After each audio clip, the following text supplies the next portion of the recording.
Steve Pomper is joining us now. He's the director of the International Crisis Group's U.S. program. He also served as the National Security Council's director for Multi-lateral Affairs during the Obama administration.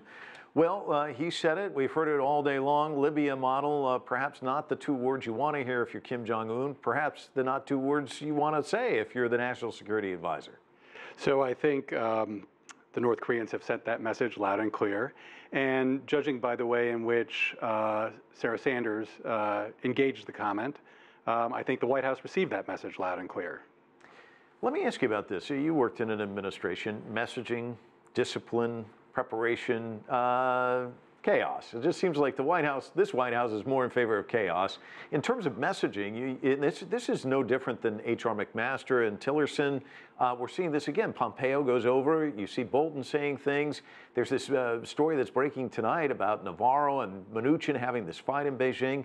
How do you bring discipline? Or apparently the U.S. president doesn't seem to characterize that as an advantage, I guess, in some ways. Well, we'll have to see. It may have been that Bolton was trying something on, and that now that the White House has seen what the results of that are, they'll get a little bit more discipline, at least around this Korea process. I mean, this is something that the president has put a lot of his prestige behind. It's something he clearly wants.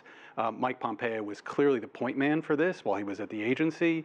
I think it was a selling point of his move to state that he would be able to really shepherd this process there.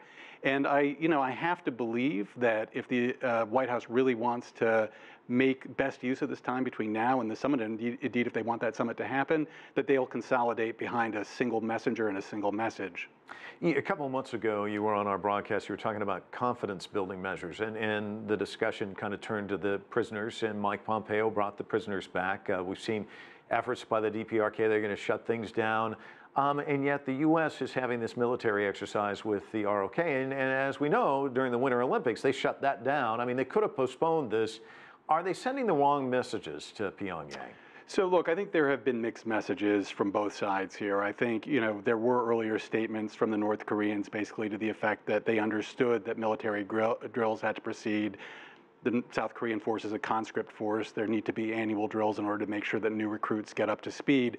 On the other hand, I don't think it was probably the best advised move to include B-52s and F-22s, which have strategic capabilities and decapitation capabilities, that is, capabilities to be used in a strike to remove the leadership in Pyongyang. That's how those assets are seen. And so the message behind the inclusion of those particular assets, probably not perfect. And, that was probably an unforced error. Do you see these just as bumps on the road? I mean, you still see Singapore going forward, and what's the possible outcome, do you think? So I do think they are bumps on the road as long as they're managed appropriately, and I think what you saw from the White House spokeswoman yesterday and today was an effort by the White House to say, we got this now, we're going to tone it down and instill a little bit of message discipline. So I think that's positive. I think there's still every signal that the White House wants this to happen, that President Trump personally wants this to happen. So I think that it being a summit is very likely to happen. The outcome, I think, we'll have to see where that goes. I think the danger for the summit is perhaps a mismatch in expectations between the two sides.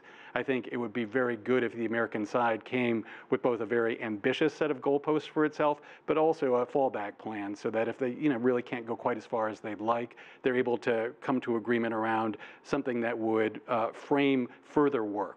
We've got about 20 seconds. Has Trump staked too much to this? I mean, he's really put this out there. I'm the one president that's been able to do this. Is he building up the expectations too much?